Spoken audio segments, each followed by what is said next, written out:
Alright, so everybody, welcome to another video, and today we're going to do a bit of a showcase of a character that I've been playing for the last 2 or 3 weeks, though I've been farming gear for it for much longer. The character, as you can see on the screen right now, is an aura stacking Scion, and I did it because, well, I kind of wanted to play with Spark, and you can play with Spark and it's actually pretty good with Spark, but mainly because I just wanted to see if I can do it in SSF, because this is one of the most difficult characters to put together, simply because of how specific the gear the character needs is. It takes a lot of super specific stuff to even get the character functional, let alone have it perform somewhat well. But I'm happy to say that I think I actually managed to pull it off. Now, don't be fooled by the somewhat low energy shield numbers. This character is an absolute beefcake. I only died once while going from 95 to 96, and I did some dumb stuff. And the only reason I died was because I wanted to see if I could face tank an Elder Guardian and promptly got flattened by the Purifier. The character is currently doing my deepest delves at around 400. I can do Super Juice T16s with no problem. You're actually watching one right now. This is a T16 arcade with full sextants and full scarabs.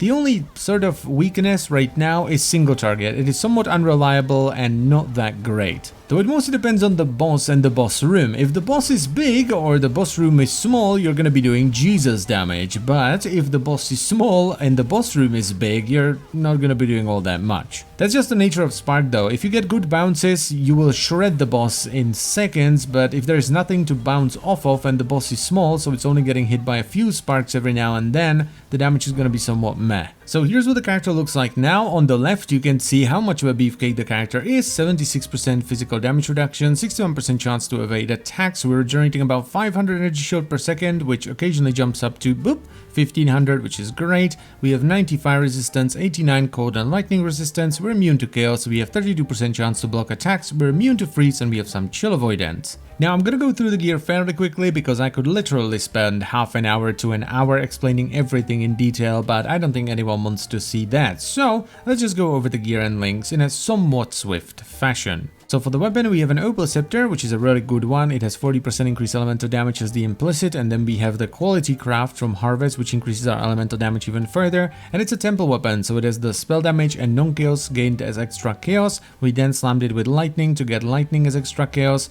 We have crit chance to spells, we crafted double damage, we have cold damage to spells, and some intelligence, which is not too shabby. This is pretty much what we're going to be running until we manage to get a Nebulous, if we manage to get a Nebulous, because it would be very difficult to find a better weapon otherwise, and it's very important that this is a Scepter, otherwise we wouldn't be able to use Smite to get a massive damage buff. And in here we have Flame Dash, Vitality, and then Dread Banner, which is mainly here just to get the benefit of an extra aura, because Banner is an aura, and it also reduces the accuracy of nearby enemies, which is very nice as well. For the helmet, the choice is pretty straightforward. You just go with Alpha's Howl, which we managed to enchant with the Vitality Reduced Mana Reservation, which isn't ideal. You would ideally want to get something like Wrath or even Zealotry, because those reserve more than Vitality, but it's really difficult to hit a right enchantment, even with as many auras as we're running. So I hit Vitality, I'm keeping Vitality. Now, the reason you run Alpha's Howl is because of that 8% reduced mana reserve, but also because of the level of socketed aura gems.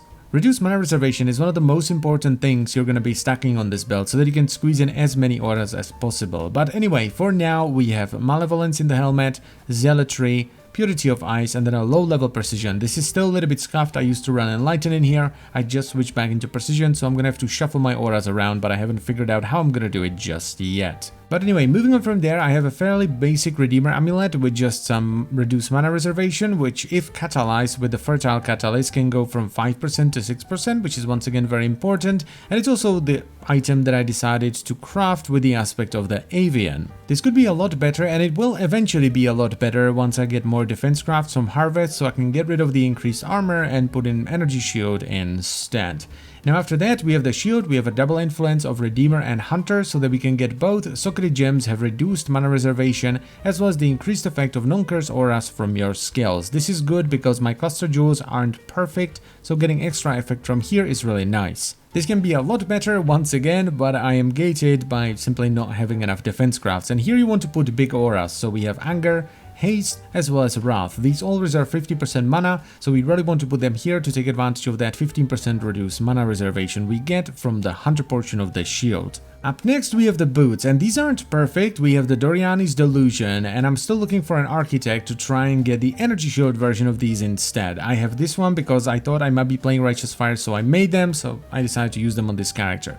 The most important thing here, aside from getting some lightning damage to spells and having movement speed, is that they grant us level 25 Purity of Fire. This is why we have more maximum fire resistance than the other resistances. Though that's not the most important thing about the boots. The most important thing is that they just give us Purity of Fire, so it saves us a gem socket and we can use another aura somewhere else instead. And here we have Herald of Ice, Herald of Ash, Determination, and Smite. Now, Smite is not an aura, however, the flat lightning damage you get after smiting something is an aura, so the flat lightning actually scales with that aura effect and gives us a pretty decent chunk of damage. Next on the menu we have the bell. This is something that I actually crafted about 2 hours ago as of the time of recording of this video, because I finally managed to hit the right influence on a crystal belt. And this is here just to give us as much energy shield as possible, because with all the defense we have, getting more energy shield is infinitely more valuable than getting energy shield or even a life on most builds. And we're using a crystal belt, of course, to get the massive implicit energy shield, and then I crafted it with T1%, T1 flat, and then recovery rate, and I crafted it with hybrid as well.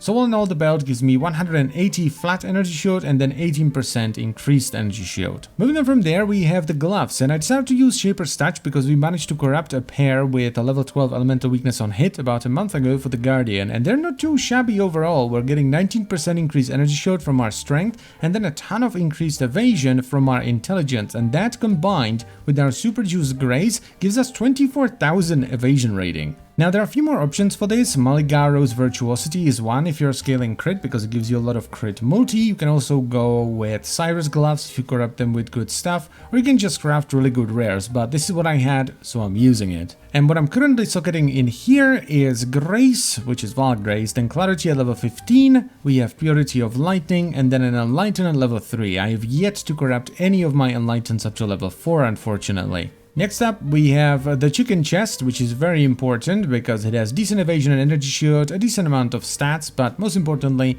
reduced mana reserved, which you can divine up to 10%, and that is huge. Though the increased effect of the aspect of the Avian buff isn't too shabby either, because it buffs the chance to do double damage. Now in here, we are socketing our main skill, which is Vaal Spark, that we managed to get up to 2120 on Monday, which is great, and then it's linked to Inspiration, Spell Echo, Control Destruction, Faster Projectiles, and Fork. And this is actually your single target setup, because Fork just makes more sparks when they hit enemies, and Faster Projectiles makes them fly around faster so they can bounce and hit the boss again and again and again. And finally we have the rings. I'm currently running with Mark of the Shaper, which is an Uber Elder drop, and this gives you a ton of flat lightning damage to spells, percent increased energy shield, and then a ton of increased spell damage if your othering is an Elder item, and then you can't be stunned by spells if your othering is a Shaper item. Now a fancy thing you can do nowadays, and this didn't used to work but it does now, is that you can actually Awakener Orb them together to get the benefit of both. Now, I eventually want to recraft this once I get a few hundred extra alterations, so that on top of everything I already have there, I can also get +3 level of socketed gems, so that when I then socket in Discipline, which is what I have in right now, it's gonna get +3 levels and give me more energy shield. Now, we didn't just Awaken Orb this together to get both bonuses from the Mark of the Shaper, we also did it because the mod pool is pretty good. So from Elder, we're taking advantage of chance to ignite and then fire damage against ignited enemies, then flat fire damage to spells and attacks, and then from Shaper we're taking advantage of the Grant's level 22 Herald of Thunder, which not only saves us a gem slot, it also gives us better Herald of Thunder. Now as far as the passive tree is concerned, well, you've probably seen this before. It neglects pretty much everything outside of Reservation and then Cluster Jewels, though on this particular setup we are picking up Chaos Inoculation and Elemental Overload, because I'm not scaling crit right now since I don't have the gear. Now, one of the reasons why this build is so difficult to put together, especially in solo self-found, is because of the jewels. So right now we have a Might of the Meek, which is buffing the aura effect and mana reservation right there.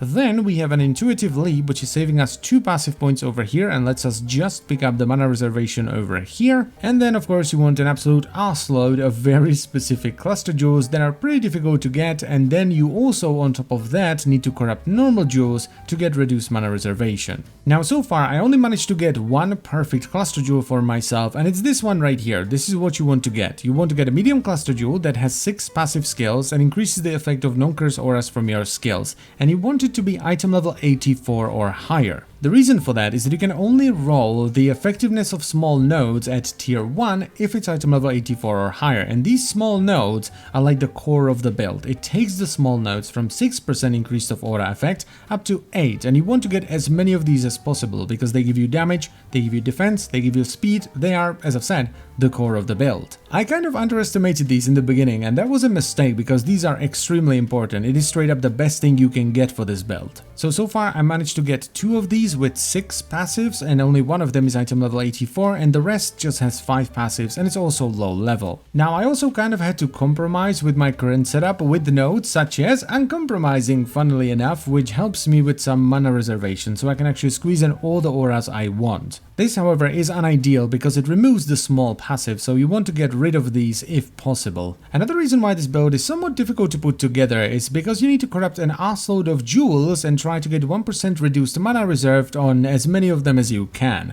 And this is what you will socket into your medium cluster jewels. And you ideally want them to actually do something for you. So for example, this hypnotic eye isn't too shabby, it gives some fire and chaos damage, and then it has maximum energy shield and mana, which isn't too bad, but I'm still having to rely on some unideal ones like this first snow, which does pretty much nothing aside from a little bit of projectile damage.